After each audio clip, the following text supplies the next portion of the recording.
So listen to this. The news today, 1st of July. I didn't start July in a great way. I should have done different things. But anyway, it is July. It's a new beginning. And I'm always thinking I am optimistic about the future. So I want to discuss two things that happened today. So in the town of Lod, um, yes, what can I say? An Arab man carrying a knife was running towards the police officers and they shot him dead. And his mother is very upset. And she said he was mentally ill. Okay, he has a past of drug addiction. There was a rabbi just yesterday, I think it was. He was murdered by a drug addict whom he tried to help. You see the connection? You see where I'm going? So let's say the guy was mentally ill. He was attacking police officers. And, you know, to complain actually about it, whether he is a terrorist or not, I don't know, but he didn't attack his mother. He didn't attack Arabs. He was attacking Israeli police officers. That could be Arab and Jews, by the way. But he definitely had a goal. He was focused on not just killing anyone, but police officers. So thank God in Israel, it's still okay to protect yourself from a person carrying a knife if you're a police officer. Now, there was a case in Florida with a crocodile or an alligator. Sorry, it was alligator.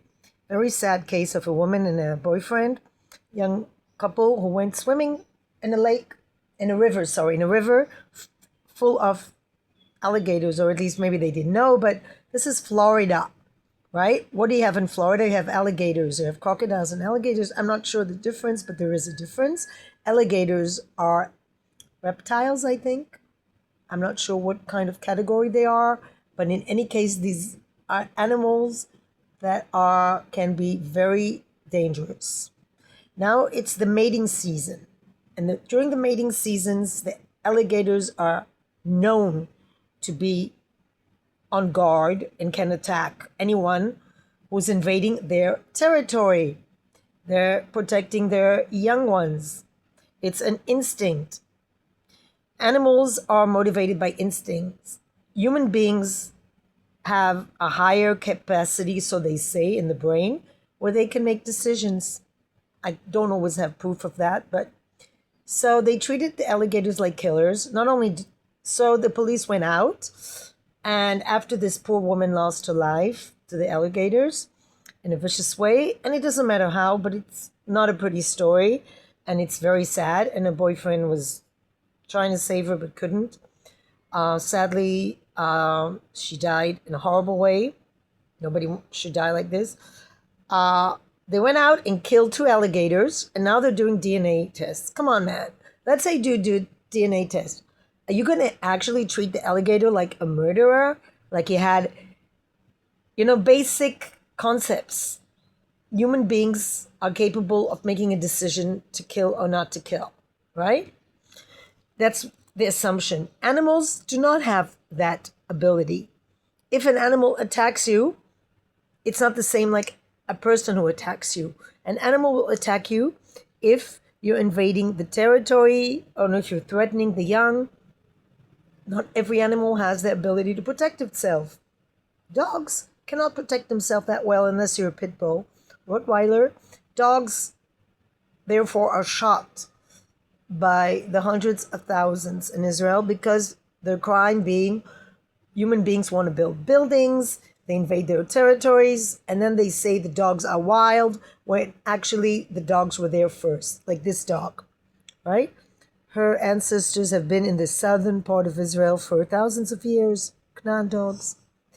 These dogs are shot unless you adopt them. Now, it's not an easy dog. It's a dog with a lot of instincts. It's not a poodle, for good and for bad, but it's a dog that is rescued. And this dog, can it kill? Can it be a danger? It can have rabies. And now there's a campaign, don't touch dogs, don't help them. Excuse me, rabies has certain symptoms. I don't always see them. That's true. I don't know. I never thought about it. But the animal shelters who rescue the dogs do go through certain protocols or certain ways when they rescue the dogs, right? You don't get a dog with rabies when you go to the shelter. And yet people choose to buy dogs. They choose to shoot dogs in this country and other places because they are considered dangerous, bothering the people. The same thing with alligators, all right? The animals were there first. We have to respect it. And also, who wants to live in a world where there's only buildings? I once worked as an instructor in the Israeli Society for Protecting Nature. Not protecting nature, for keeping nature. It's not the same as the Society for Protecting Nature. It's a society that wants to have a green urban space and wants to educate children and adults about sustainability and keeping a green environment. So I went to this horrible place. Yes, it is horrible, after Bnei Brak. Religious, so-called religious, I call it, because who can live in a place where there's only concrete? It's nothing to do with religion, but it happened to be a religious place. I had to explain about birds. There was not one bird I could use for explaining. Not one bird I could find. And I looked really hard at one school, only concrete. Didn't see trees, didn't see plants. Very, very sad. The kids grew up without birds. It's a different child to a child that can listen to birds singing. I'm lucky. I live in the city, but I can hear birds singing. Even though the city tries very hard, city of Tel Aviv tries very hard to destroy trees. And who's going to protect the trees? Sometimes I just say something to the people who take down the trees. There was a tree here. They say it was sick. It's a fight between the electricity company. It's more important for them, the wires, than we have a green environment. So I felt very frustrated trying to explain to children about how important it is to keep nature while the adults are constantly taking down trees, branches. Anytime the tree has what they consider too much branches, and this is where birds live, by the way, this is their home. They just take down everywhere I go. And this is we live in the Middle East. We need shade. They just constantly take down trees just because of the electricity company, which takes precedent over having a green environment, over having birds that sing in the morning. And I'm lucky that we have some birds that still sing in the morning, that still have a home. And the other day I found pigeons. I don't know where they live, but definitely they will have a hard time finding a place to live when the trees are taken down, the branches, the whole top of the trees are taken down. I see piles of branches. It's so hot. Yesterday I walked in this area.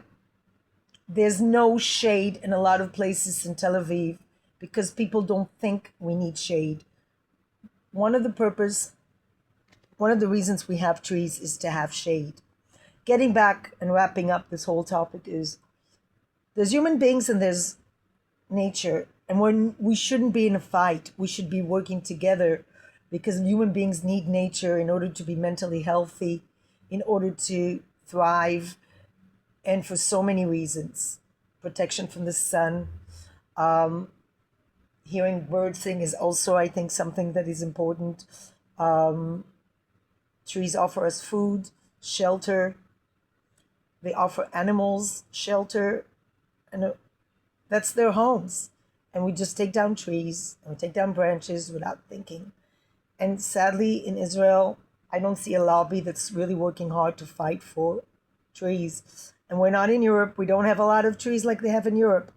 Maybe you don't know, during the Ottoman Empire, there were trees cut down because